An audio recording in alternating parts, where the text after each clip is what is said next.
Hello friends, রংধনু রান্নাঘর থেকে সবাইকে স্বাগত জানিয়ে শুরু করছি নতুন একটি রেসিপি দেখার জন্য। আজকে আমি খুব সহজভাবে আর ঝটপটভাবে তৈরি করা যায় নুডলস সেটাই শেয়ার করব। তাহলে চলুন, প্রথমে আমি এখানে কড়াইতে পানি দিয়ে দিয়েছি, মেজারমেন্ট কাপে 3 কাপ। পানিটা যখন ফুটে আসবে এর মধ্যে আমি নুডলসগুলো দিয়ে দেব। এখানে আমি 4 প্যাকেট নুডলস নিয়েছি, আপনারা বাড়িয়ে কমিয়ে নিতে পারেন। আর প্যাকেটের ভিতরেই নুডলসের মশলাগুলো থাকে। এখানে আমি 4 প্যাকেট নিয়েছি। যখন পানিটা ফুটে আসবে এর মধ্যে আমি হাফ চা চামচ লবণ দিয়ে দেব। দিয়ে আমি নুডলসগুলো ভেঙে দিয়ে দেব। আপনারা চাইলে যে কোনো ব্র্যান্ডের নুডলস দিয়ে কিন্তু রান্না করা যাবে। এখন একটু ভালো করে নুডলসগুলোকে একটু ভালো করে মিশিয়ে নিয়ে যে মশলা 4 প্যাকেট রয়েছে এখানে আমি 2 প্যাকেট দিয়ে দেব আর 2 প্যাকেট পরে দেব। দিয়ে আমি ঢেকে রাখবো 3 মিনিটের মতো। 3 মিনিট পর পানিটা শুকিয়ে যাবে আর নুডলসটাও সিদ্ধ হয়ে যাবে। এর মধ্যে আমি আর এক্সট্রা কোনো নুডলসের মশলা দেব না। 3 মিনিট পর ঢাকনা উঠিয়ে দেখুন, আপনারা দেখে বুঝতে পারছেন পানিও শুকিয়ে গিয়েছে আর নুডলসটা কিন্তু সিদ্ধ হয়ে গিয়েছে। এখন একটু ভালো করে মিশিয়ে নেব। নিয়ে নুডলসটাকে আমি একটু সাইড করে নেব।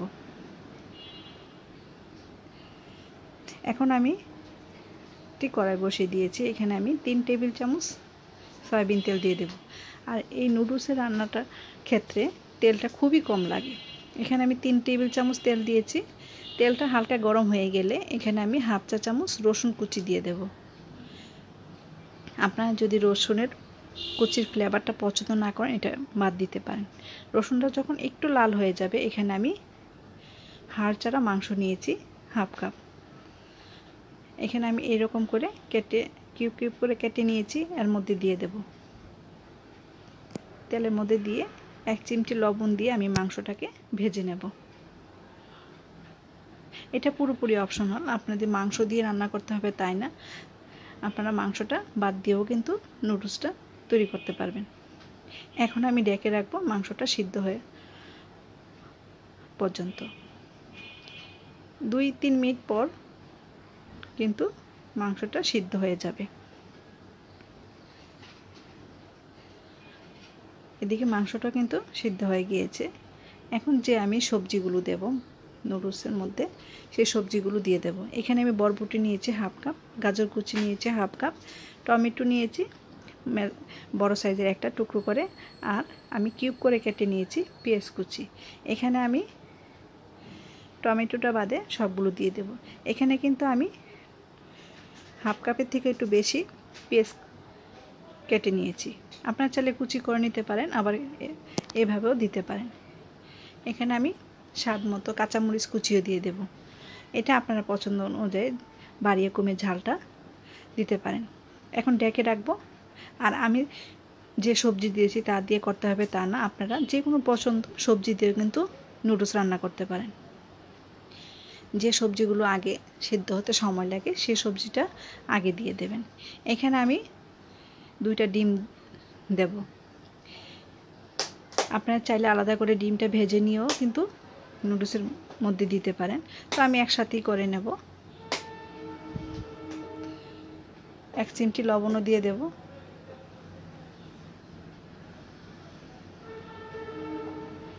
দিয়ে ডিমটাকে একটু ভেজে নেব। এখন সবজির সাথে একবারে ভালো করে নাড়াচাড়া করে নেব।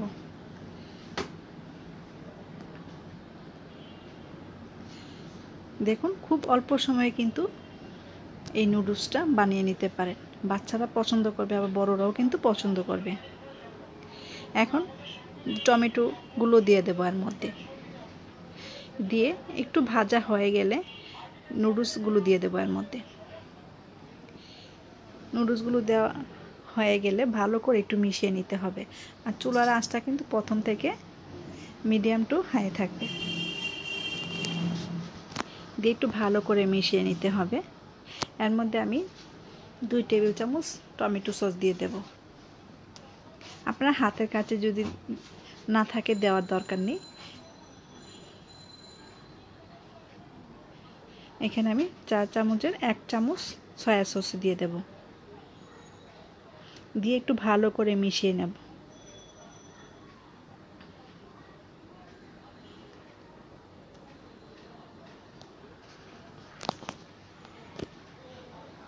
এখন আমি এর মধ্যে স্বাদ মতো লবণ দিয়ে দেব, আর যে 2টা প্যাকেট রয়েছে মশলার, এই মশলাটা দিয়ে দেব। দিয়ে আমি 1/4 চা চামচ গোলমরিচের গুঁড়া দিয়ে দেব।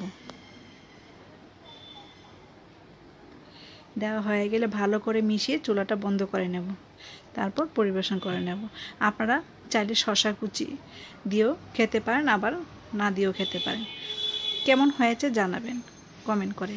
আর যদি এই রেসিপিটা ভালো লেগে থাকে আমার চ্যানেলটাকে প্লিজ সাবস্ক্রাইব করে দেবেন, আর পাশে থাকা বেল আইকনটি ক্লিক করবেন, যাতে নতুন নতুন ভিডিও ছাড়া মাত্র আপনাদের কাছে পৌঁছে যায়। ছোট বড় সবারই কিন্তু এই নুডলস খেতে ভালো লাগে। লাইক শেয়ার কমেন্ট করতে ভুলবেন না, আর বাসায় এই রেসিপিটা একবার হলো বানিয়ে দেখবেন। ভালো থাকবেন, সুস্থ থাকবেন, ধন্যবাদ।